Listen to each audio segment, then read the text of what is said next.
Hello friends, कैसे हैं आप सभी। उम्मीद है कि आप सभी अच्छे होंगे। आज हम भूगोल विषय के दूसरे वीडियो पर बात करेंगे, है ना। हम सबसे पहले बात करते हैं भूगोल के बारे में, क्योंकि हमने पिछले वीडियो में ग्लोब के बारे में बात की थी। तो भूगोल क्या है? भूगोल पृथ्वी का वर्णन करना है। मतलब भूगोल, भू दो शब्दों से मिलकर बना हुआ है, भू प्लस गोल, है ना। भू का अर्थ होता है भूमि और गोल का अर्थ होता है गोलाकार। गोलाकार पृथ्वी का वर्णन करना भूगोल कहलाता है। जैसे कि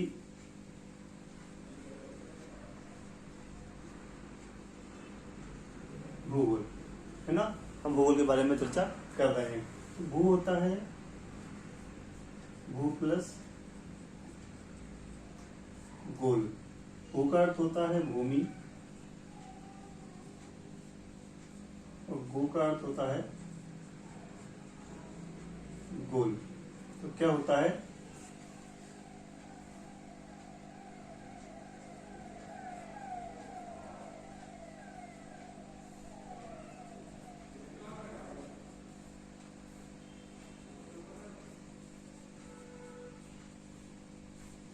गोलाकार पृथ्वी का वर्णन करना। ठीक है। तो इसमें क्या है कि भूगोल, अच्छा हम तो ऐसे समझते हैं कि भूगोल को प्राथमिक तौर पर किस के माध्यम से जाना जाता है? यूनानियों के द्वारा, है ना। प्राथमिक स्तर पर व्यवस्थित रूप प्रदान करने का श्रेय किसको जाता है? यूनानियों को जाता है। हम थोड़ी सी इतिहास में बात करते तो ठीक है। तो इसमें यूनानी थे हेकेटियस ने अपनी पुस्तक जस पीरियोडस, अर्थात जिसका अर्थ होता है पृथ्वी का वर्णन करना, है ना। तो जस पीरियोडस, जिसको किसने दिया लिखा था? हेकेटियस ने लिखा था, है ना। तो इस पुस्तक में सर्वप्रथम भौगोलिक तत्वों का क्रमबद्ध समावेश किया गया था। फिर अध्ययन के लिए स्वतंत्र रूप में इसका अध्ययन 19वीं शताब्दी में प्रारंभ हुआ, है ना। मतलब कह सकते हैं कि 19वीं सदी में इसको स्वतंत्र रूप में अध्ययन करने की मान्यता प्राप्त हुई। फिर 20वीं सदी में आते हैं। 20वीं सदी में क्या हुआ कि इस विषय को मानव और पर्यावरण के मध्य, है ना, मानव और पर्यावरण के मध्य पारस्परिक संबंधों के अध्ययन के रूप में विकसित हुआ। समझ रहे हो ना कि मानव और पर्यावरण के बीच क्या संबंध होता है, वो कैसे कोऑर्डिनेट करता है। तो इस संबंध में अध्ययन करने के लिए इसको मान्यता कब मिली? 20वीं सदी में मिली। ठीक है। इस समय क्या हुआ कि दो विचारधाराएं वही, है ना भाई। इस समय क्या, दो विचार वाले लोग आए, इसे कह सकते हैं। इसे हम कह सकते हैं संभववाद और निश्चयवाद। संभववाद और निश्चयवाद। अब संभववाद क्या है?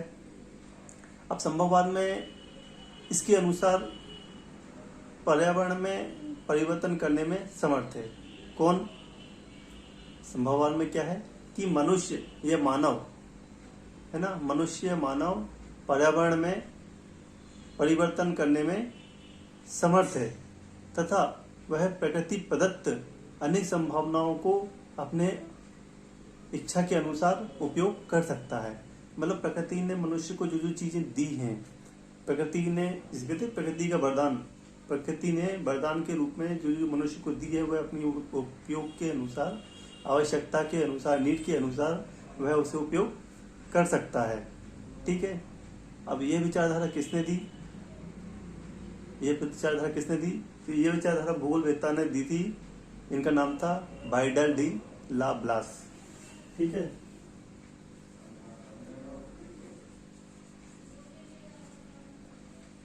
संभववाद के कौन थे?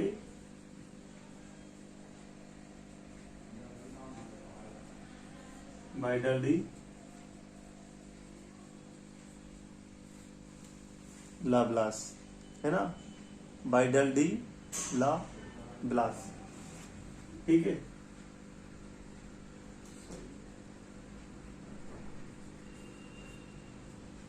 वाइडल डी ला ब्लास। ठीक है। तो वाइडल डी ला ब्लास इसके का समर्थन किया था। ठीक है। और एक और थे इसी में फेब्रे, है ना, वाइडली लवलास और फेब्रे, इन दोनों ने क्या संभववाद का समर्थन किया था, है ना, अपने विचार दिए थे। फिर आता है निश्चयवाद।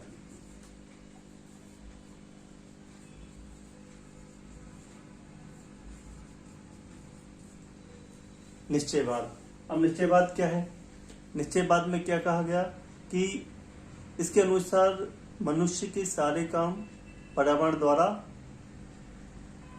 निर्धारित होते हैं। इसके अनुसार, निश्चयवाद के अनुसार, है ना, निश्चयवाद के अनुसार क्या है कि मानव के जो सारे कार्य हैं, है ना, मनुष्य के सारे काम पर्यावरण द्वारा निर्धारित होते हैं।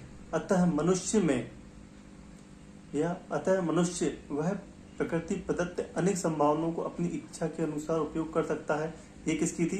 संभववाद की। लेकिन इसमें क्या, मनुष्य को स्वेच्छा पूर्वक कुछ करने की स्वतंत्रता कम होती है ना।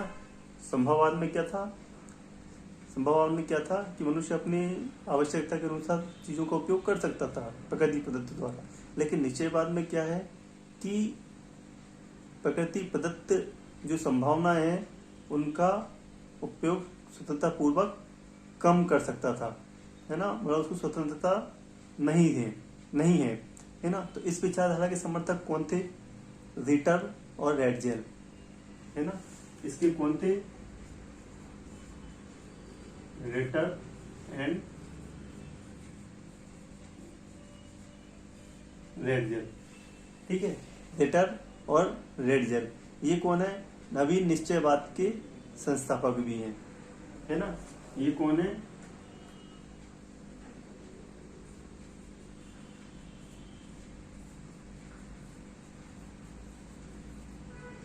नवीन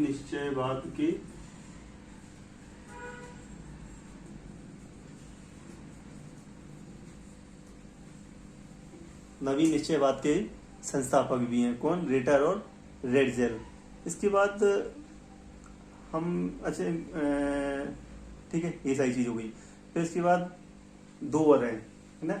इसमें एक तो ये हो गए और दूसरे भूलवेत्ता भी हैं जो निश्चयवाद का समर्थन करते थे या उन्होंने अपनी विचारधारा दी थी। एलन सैम्पल और हटिंगटन, है ना। एलन सैम्पल एंड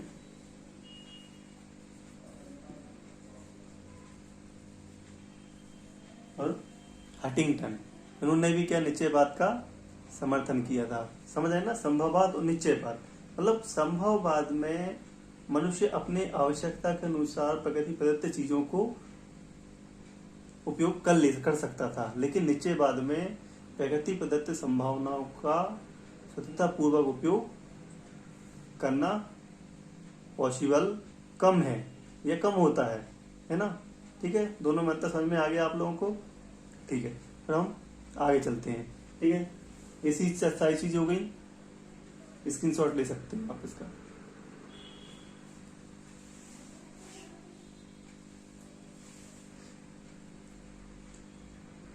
ठीक है, बता देता हूँ। ठीक है, अब इसके बाद हम इससे आगे चर्चा करते हैं कि भूगोल। ठीक है, अभी तो हमने भूगोल के बारे में आपने थोड़ा सा समझा। ठीक है, अच्छा, इसके बाद हम परिभाषा की बात करते हैं। कुछ भूगोलवेत्ताओं ने भूगोल के विषय में या भूगोल के बारे में अपनी अपनी परिभाषाएं दी हैं, अपने अपने विचार दिए हैं, है ना। हम उस पर भी चर्चा करते हैं। ठीक है,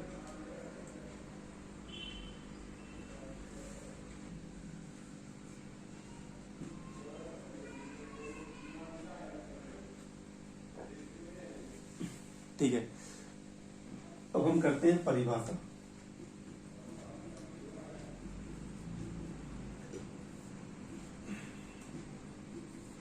ठीक है, सबसे पहले परिभाषा किसने दी? स्ट्रैबो,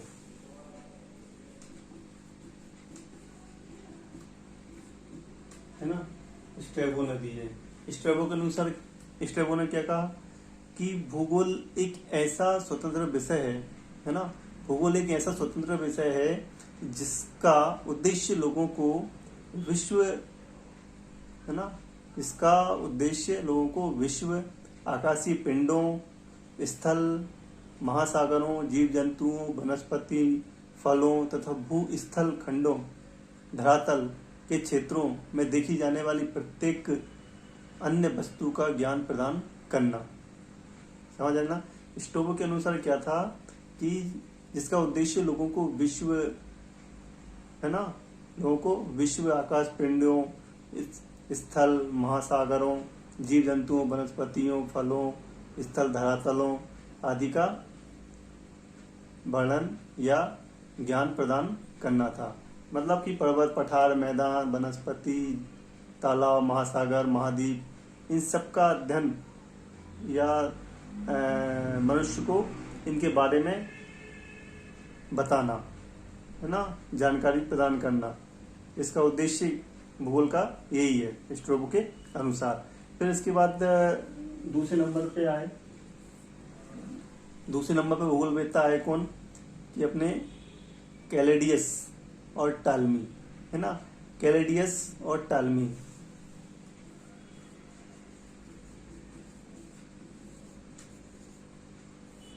कैलेडियस एंड टालमी, है ना, कैलेडियस और टालमी। इन्होंने क्या बोला, है ना, इन्होंने क्या बोला, भूगोल पृथ्वी की झलक को स्वर्ग में देखने वाला आभामय विज्ञान है ना। भूगोल पृथ्वी को स्वर्ग में देखने वाला आभामय विज्ञान है ना। मतलब पृथ्वी को स्वर्ग में देखने वाला आभामय विज्ञान है ना। ठीक है, ये किसने बोला, कैलेडियस एंड टालमी ने। मतलब कि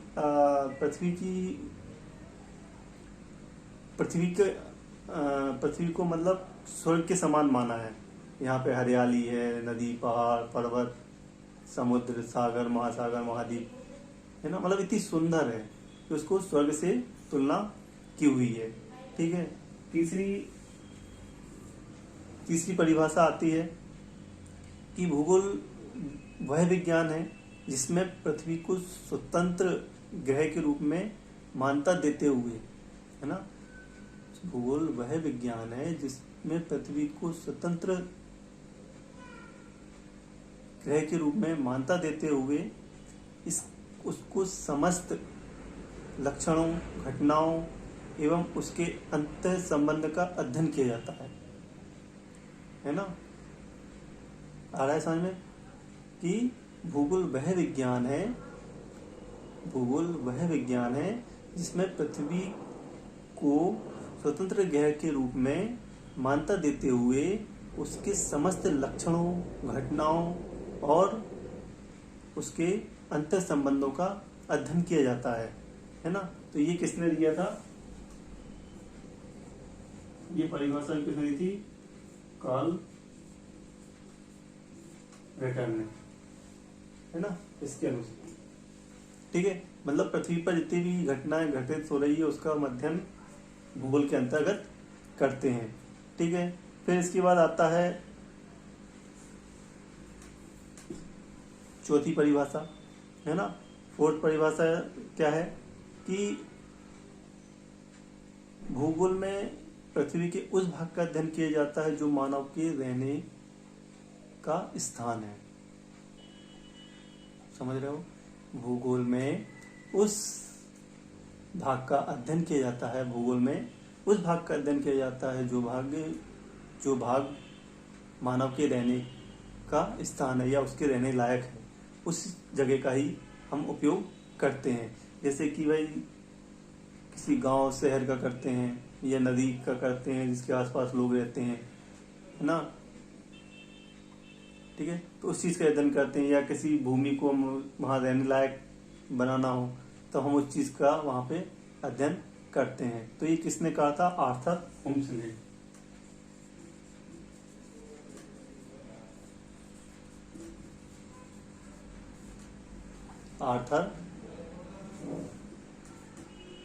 आर्थर होम्स ने, है ना। ठीक है, ये 4 परिभाषाएं है ना, विशेषकर हैं। ठीक है, इसके बाद हम करते हैं जनक, है ना। हम भूगोल के विषय में हम क्या करते हैं, जनक के बारे में बात करते हैं कि भूगोल कितने प्रकार के होते हैं और किस भूगोल के जनक कौन है, करेंगे, है ना, कि कब कौन आए, उन्होंने इस भूगोल को किस किस नाम से क्या कहा, इसके बारे में। तो हम कहते हैं भूगोल का जनक। भूगोल का जनक कौन है? भूगोल का जनक, है ना,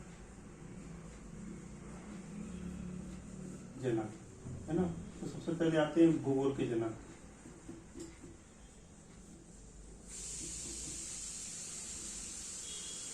है ना, भूगोल का जनक किसे कहा जाता है? हेकेटियस।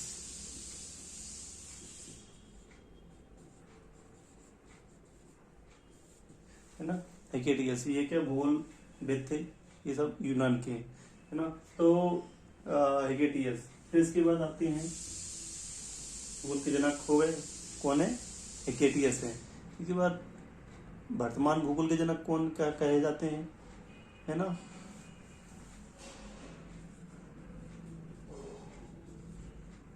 वर्तमान भूगोल के जनक किसे कहा जाता है? अलेक्जेंडर।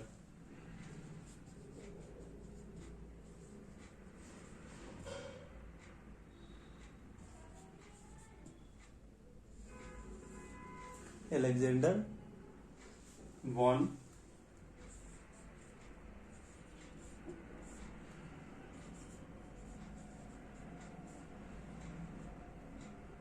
हमबोल्ट, है ना। अलेक्जेंडर वॉन हमबोल्ट को वर्तमान भूगोल का जनक कहा जाता है। इसके बाद आते हैं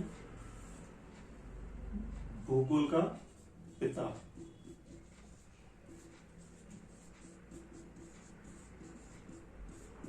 भूगोल का पिता, फादर ऑफ ज्योग्राफी। भूगोल का पिता किसे कहा जाता है, बताइए? कोई बात नहीं, भूगोल का पिता कहते हैं एरेटोस्थेनीज को, है ना।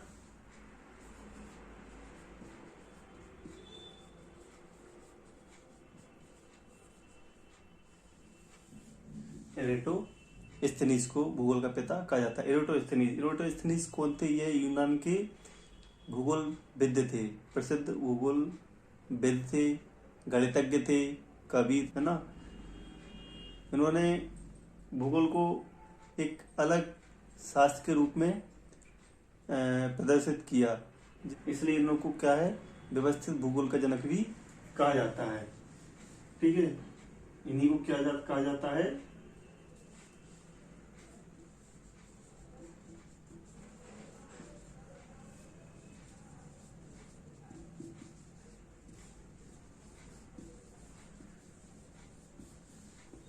इन्हीं को क्या कहा जाता है? इन्हीं को व्यवस्थित भूगोल का जनक भी कहा जाता है। इसके बाद आते हैं ज्योग्राफी शब्द, है ना। ज्योग्राफी शब्द, ज्योग्राफी शब्द, हाँ सॉरी, एक चीज और की ज्योग्राफी का, एरेटोस्थेनीज ने, है ना, सर्वप्रथम ज्योग्राफी का शब्द का यूज किया था, है ना।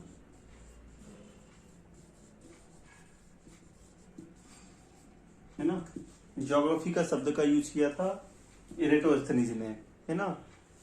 इसीलिए इनको क्या कहा है, व्यवस्थित भूगोल का जनक भी कहा जाता है।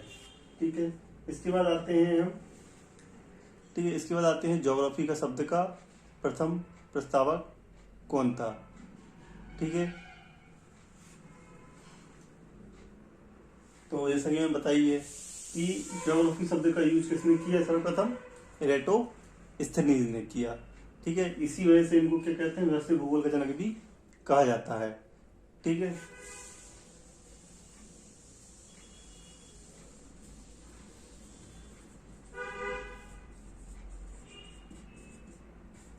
सर्वप्रथम प्रयोग किया था इन्होंने। ठीक है, इसके बाद हम आते हैं, सब क्लियर हुआ? हो गया क्लियर? चलो हम आगे बढ़ते हैं अब, है ना। कि इसके बाद क्या आता है चौथे नंबर पे, सांस्कृतिक भूगोल।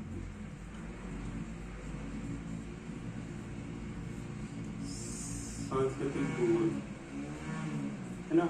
सांस्कृतिक भूगोल, सांस्कृतिक भूगोल क्या होता है कि इसमें मानव समाज के क्रियाकलापों, रीति रिवाजों, है ना, और उनका अध्ययन किया जाता है। क्यों? क्योंकि जो भारत में या विश्व में कई जातियां हैं, है ना, समाज तो एक ही है, लेकिन उसमें क्या कई जातियां होती है, काफ़ी धर्म के लोग होते हैं, जाति के लोग होते हैं, जिनकी सबकी अलग अलग संस्कृति, रीति रिवाज होते हैं। उन सबका मतलब मानव के क्रियाकलापों का अध्ययन किया जाता है, रीति रिवाजों, संस्कृतियों का अध्ययन किया जाता है सांस्कृतिक भूगोल के अंतर्गत।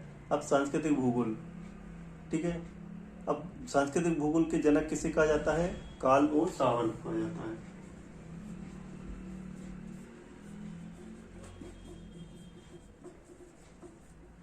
कार्ल ओ सावर्ट को सांस्कृतिक भूगोल का जनक कहा जाता है। ठीक है, इसके बाद आता है भौतिक भूगोल, है ना। भौतिक भूगोल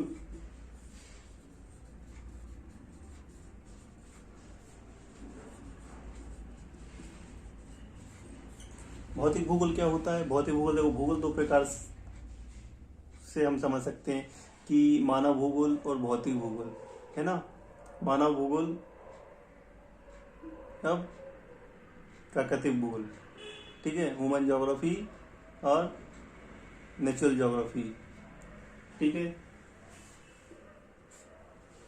मानव भूगोल वही भौतिक भूगोल आता है ना।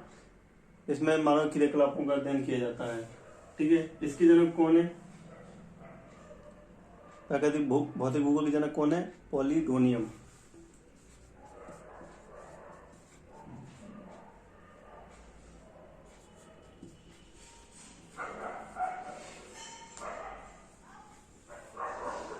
पॉलीडोनियम को भौतिक भूगोल का जनक कहा जाता है, ठीक है। समझ में आ रहा है? भौतिक भूगोल, है ना। भौतिक भूगोल में मानव के क्रियाकलापों का अध्ययन किया जाता है ना। भौतिक भूगोल और प्राकृतिक भूगोल, ठीक है। प्राकृतिक भूगोल में प्रकृति का अध्ययन होता है, मानव भूगोल में मानव के क्रियाकलापों का अध्ययन होता है। भौतिक भूगोल में भौतिक मतलब जिस चीज को हम,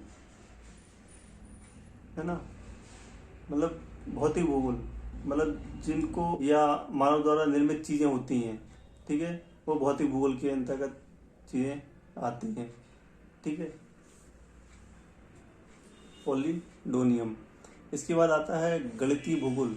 गणितीय भूगोल के संस्थापक, मतलब कि भूगोल को हम गणितीय आंकड़ों के माध्यम से भी हम जानते हैं, है ना, कि हम सर्वे करने जाते हैं, फील्ड वर्क पे जाते हैं, तो किसी चीज़ को हम नापना है ना, वहाँ का टेम्परेचर देखना है, किसी चीज़ को जो हमें आंकड़ों के रूप में जो हमको डाटा प्राप्त होता है, वो गणितीय भूगोल के अंतर्गत हम उसका अध्ययन करते हैं, ठीक है।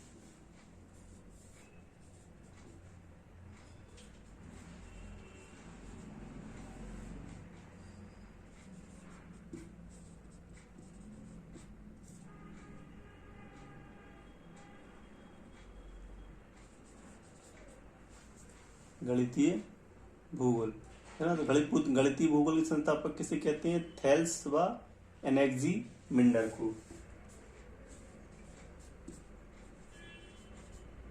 थेल्स एंड एनेक्सी, है ना, थेल्स एंड एनेक्सी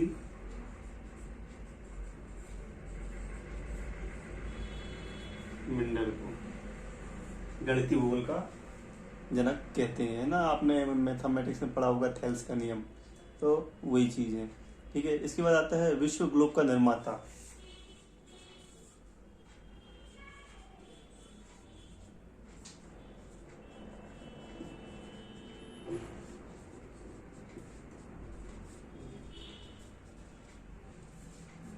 विश्व ग्लोब का निर्माता किसे कहते हैं?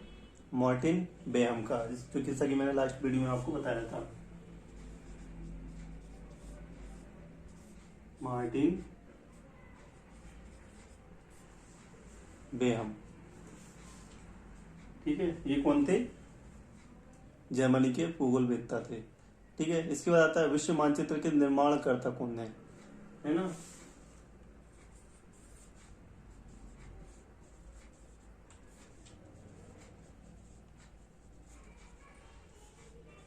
विश्व मानचित्र के निर्माता किसे कहा जाता है? विश्व मानचित्र के निर्माता, है ना, एनेक्सीमेंडर।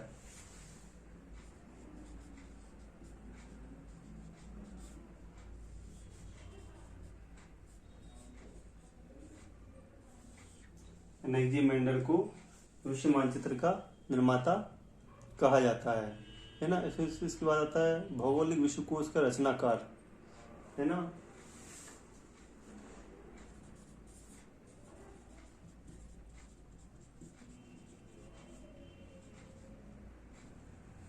भौगोलिक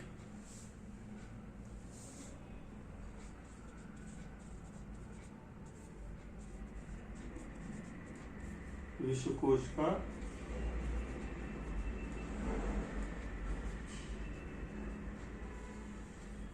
रचनाकार किसे कहा जाता है? स्ट्राबो को।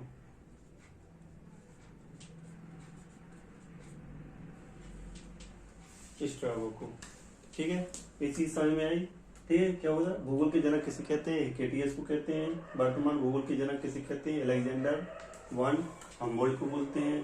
भूगोल का पिता किसे कहते हैं? इरेटोस्थनीज को कहते हैं, है ना। इरेटोस्थनीज को कहते हैं क्यों? क्योंकि इन्होंने ही ये कौन थे?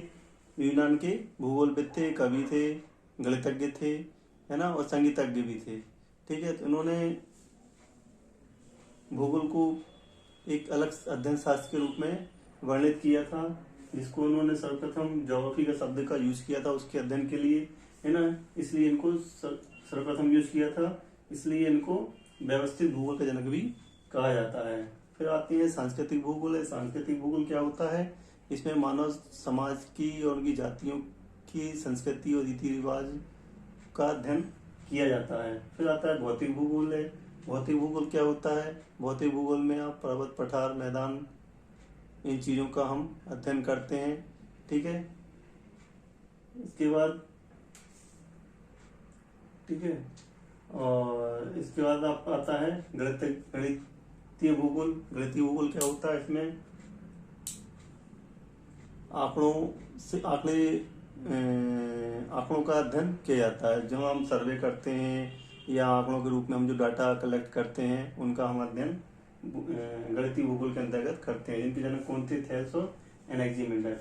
विश्व ग्लोब का निर्माता, है ना। ग्लोब हम लोग दिन समझा था, है ना। गोलाकार पृथ्वी का एक प्रतिरूप होता है ग्लोब, गेंद के समान, ठीक है, जिसपे अक्षांश और देशांतर रेखाओं के माध्यम से हम स्थिति, विस्तार, दूरी, समय और जलवायु का हम अध्ययन करते हैं।